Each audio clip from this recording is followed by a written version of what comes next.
Ini menceritakan tentang Revan, seorang siswa SMA yang selalu dibully oleh teman-temannya. Namun, di rumah ia juga mendapatkan tekanan dari kedua orang tuanya. Akankah ia tetap bertahan atau menyerah?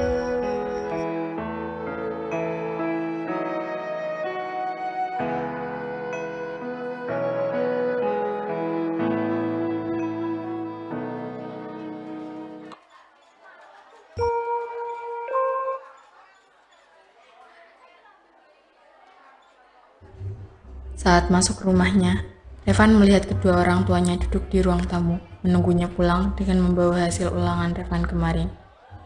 Ibunya menghampiri Revan dan menampar Revan.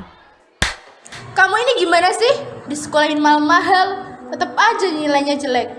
Ibu capek tau gak? Ibu malu. Teman-teman ibu anaknya pada pintar, gak kayak kamu. Emang dasar anak gak guna. Maaf Bu. Udahlah, nih anak emang gak tahu diuntung, gak guna, malu-maluin aja bisanya.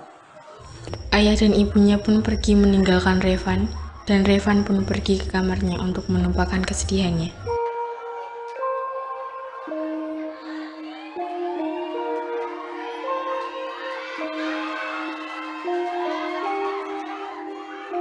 Revan pun tertidur karena lelah menangis.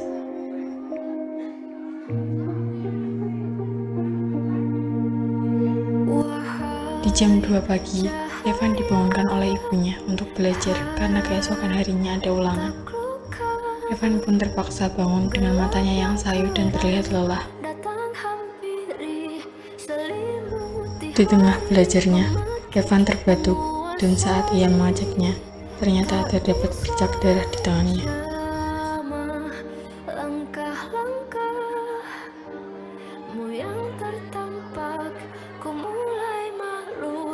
Tersipu malumu terburai canda-canda menatapi senyuman yang terlihat saat itu.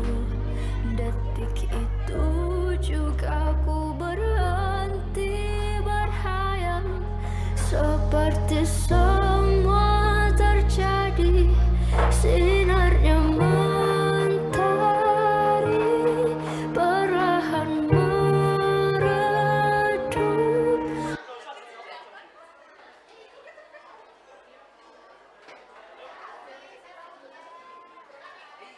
Revan dengan lesu pergi ke sekolah. Saat akan pergi ke kelasnya, Revan dihadang oleh beberapa orang. Ketua dari geng tersebut maju menghampiri Revan. Woi, berhenti. Mana tugas gue? Duh, maaf, aku lupa tugasnya ketinggalan. Lo ini gimana sih? Kan gue udah bilang kemarin, kalau itu tugas hari ini dikumpulin. Iya nih, lo budek apa gimana? Apa gak paham bahasa manusia lo? Hah? Nih bocah enaknya diapain? Guys, kalau kita ajar aja gimana? Ya udah, seret tuh ke dalam. Mereka pun akhirnya menyeret Revan ke dalam kelas dan menyiksanya.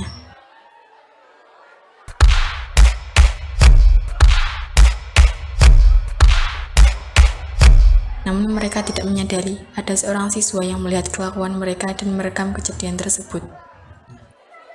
Dan akhirnya seorang siswa yang dari tadi menyaksikan Revan disiksa pun membantu Revan untuk bangun.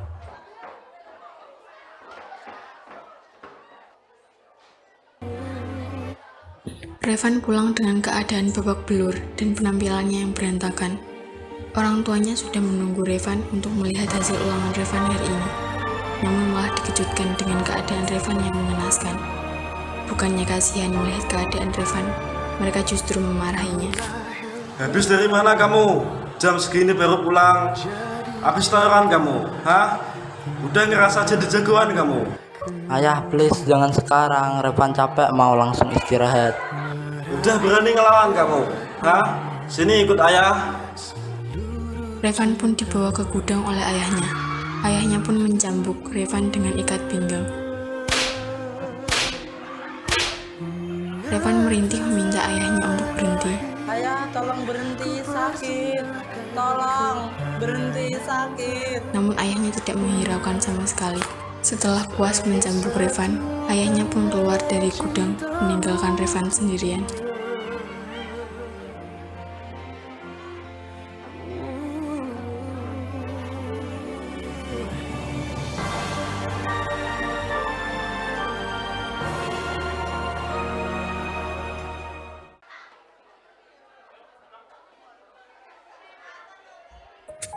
Keesokan paginya, ibunya mencari Revan karena biasanya setelah disiksa, Revan akan kembali ke kamarnya untuk mengobati luka dari ayahnya. Namun kali ini, saat ibunya mengecek ke kamar Revan, tidak ada seorang pun di dalamnya. Akhirnya ibunya memutuskan untuk mengeceknya di gudang karena semalam ayahnya membawa Revan ke gudang. Akhirnya ia menemukan Revan tergeletak di gudang. Ia kira Revan tertidur, jadi ia ingin membangunkannya. Bangun kamu, bangun gak? Kamu ngapain tidur di sini? Sana obatin luka-luka kamu. Saat ibunya mengecek tubuh Revan, ternyata tubuhnya terasa dingin dan nafasnya melemah. Karena khawatir, ibunya pun segera memanggil ayahnya. Ayah, sini ya, lihat keadaan Revan. Ayah, badan Revan dingin ya, terus nafasnya juga lemah. Gimana ini? Ya udah, kita bawa ke rumah sakit aja.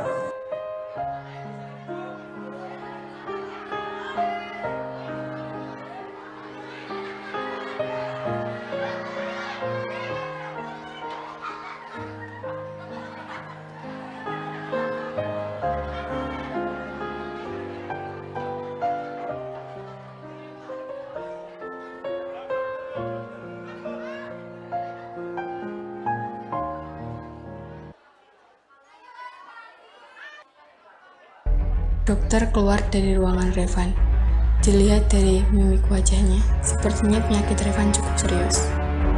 Dari keluarga pasien, Iya, saya ibunya dok. kondisi anak ibu saat ini sedang koma. Dikarenakan anak ibu didiagnosa memiliki penyakit gagal jantung stadium 2 dan juga ditemukan banyak luka di beberapa bagian tubuhnya. Disarankan untuk menjalankan pengobatan kemoterapi agar tidak semakin parah. Ya Allah ayah, gimana ini? Ibu yang sabar ya, saya pamit dulu.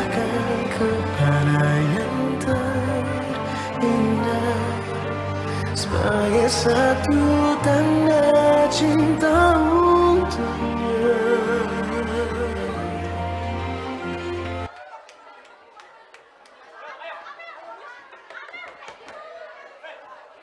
Sementara itu di sekolah, sekelompok pembuli itu dipanggil untuk menghadap ke guru BK karena ada yang melaporkan perbuatan mereka terhadap Revan. Kalian disekolahin sama orang tua kalian tuh buat jadi anak yang berpendidikan, bukan malah jadi berandalan tukang pukul kayak gini. Kalian kan udah dewasa, harusnya paham dong kalau itu perbuatan yang gak baik. Kalian mau tahu dapat dari perbuatan kalian? Revan jadi masuk rumah sakit karena kelakuan kalian. Sebagai sanksi dari perbuatan kalian, ibu akan skor kalian berempat 1 bulan. Jika ibu dengar kalian melakukan hal yang sama lagi, ibu tidak segan-segan untuk langsung mendrop out kalian. Baik Bu, kami minta maaf dan tidak akan mengulanginya lagi. Loh, minta maafnya sama Revan dong, bukan sama ibu. Baik Bu.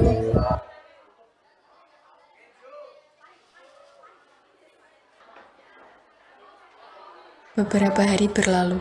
Di rumah sakit, Revan terbangun dari komanya. Matanya melihat sekitar. Ia menemukan ibunya tertidur di samping brankar dengan keadaan yang berantakan. Dengan suara lirihnya, Revan memanggil ibunya. Bu. Ibunya terbangun dan menangis. Saat menyadari Revan telah sadar, ia langsung meminta maaf kepada Revan. Maafkan ibu ya. Ibu salah selama ini. Ibu dan ayah sudah menyiksa kamu dan menuntut kamu tanpa memikirkan keadaan kamu gimana. Ibu minta maaf ya. Ibu gak usah minta maaf, Revan udah maafin ibu kok. Ibu lalu menelpon ayah untuk mengabari jika Revan sudah sadar. Ayah pun segera menyusul ke rumah sakit.